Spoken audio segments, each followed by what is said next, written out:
I've said it before and I will say it again. We humans are mostly software. That is our culture, our personality, all of the things that we pick up as we grow up is our software.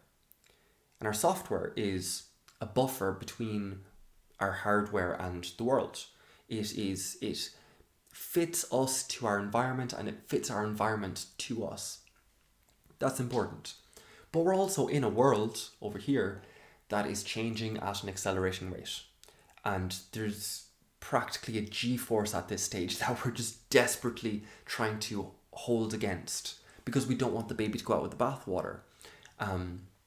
Like we want to progress. We want to be better than we were yesterday. We want to grow and change and all of this stuff. But we're conscious of the baby in the bathwater. And if you don't think a baby has gotten out with the bathwater already, I would ask you to go back to Nietzsche's quote of God is dead and we've all killed him. And if you remember all the atheists kind of using that as a proclamation of independence, whatever. But the quote continues and Nietzsche asks, how will we wash our souls? How will we clean ourselves? How, will we have to become gods to inherit this godless world, to have the responsibility?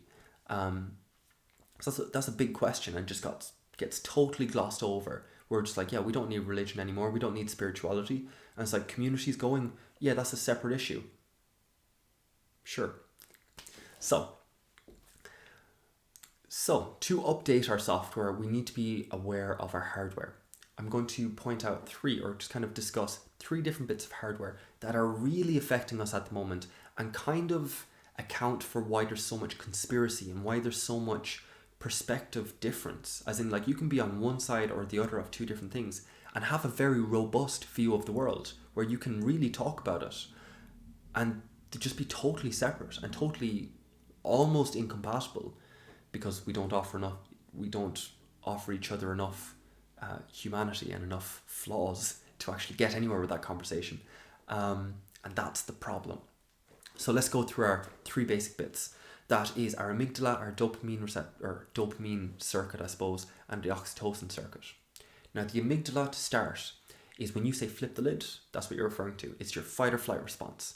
And obviously in today's world, just think Twitter, we're constantly getting these flashes of ooh, threat, Jesus. And that fries our emotion system, just leaves us kind of emotionally drained. Now, we can go further into that, but I do want to leave it just at that emotionally drained level there for a moment. Then, finding all of these problems, you're going to problem solve. You're going to go down the rabbit holes and just kind of figure out what exactly is going on. And when you find a solution, well, you find an insight, you don't find a solution. If you find a true solution, get out of the chat room that you're in. But if you find insight, that's usually what happens. And that insight gives you a really big spike in dopamine.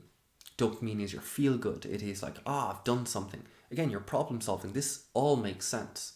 And historically, evolutionary, this made total sense. You find a problem, you want to solve it. And your biology does you the favor of rewarding that process.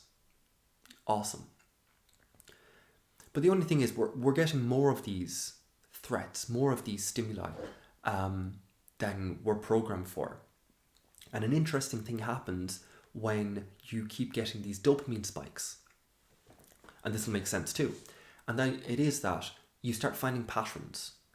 Because if you think about it, if you're out in the world and everything is going wrong around you, or there's a few things going wrong around you, your brain again does you the favor of trying to see, is there a core reason behind a few of these problems? Is there something, or is it just me? But it starts asking that more kind of abstract sort of question, which obviously in today's world, when we're being well overstimulated by all of this stuff, and we're starting to find patterns, which gives us a very robust sense of the world because we're really we're lost in it. That's important to know. And if you mix that with the emotional drained, you're starting to find patterns and you just don't care. That's a dangerous kind of that doesn't sound good. And now we add in the third ingredient in our hot pot of mess, and that is oxytocin. Now, oxytocin is your love drug, it's your cuddle drug. It is after birth, this is what you get the big spike in that you love your child unconditionally. Now, as in like, it's not without its flaw, as in like if you have a really strong in-group, you know who the in-group is, you also have a really strong sense of who the out-group is. So there's a mix between that.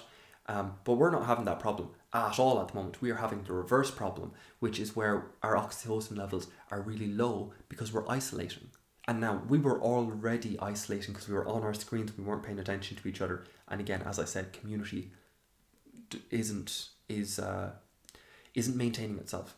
So we were already isolating, and now in the last 2 years, obviously, we're really isolating. So we're not getting any sense of touch. We're not getting any we're missing all of that, which results in low oxytocin levels, which makes us more suspicious and wary of others. Mix all of that in together. So you get emotionally drained. I can't even give you the effort to have an emotion. You get this high pattern sort of seeking. It's like, yeah, there's stuff in the world. There's businesses here working, including all of this sort of stuff.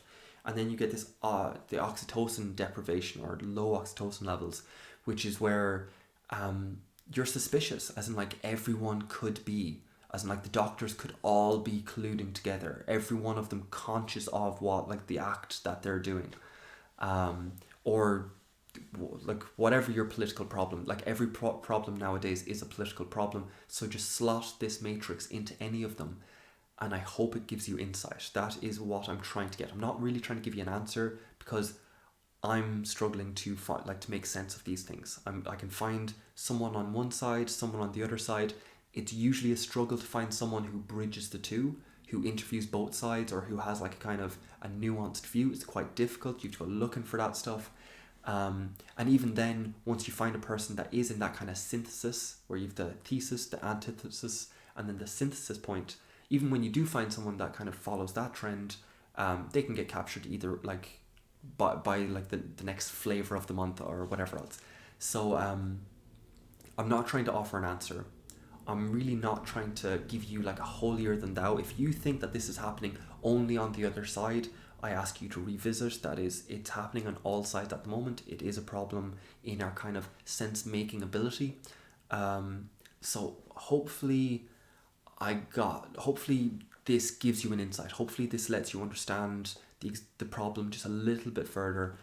It definitely has helped me understand a little bit of what's going on. So I'm going to leave it there for today. I'm going to ask you to hit that like button, hit that subscribe button if you don't mind, because it does help me out. It gives me that little dopamine spike. We'll leave it there, and I will see you next week. Bye, guys.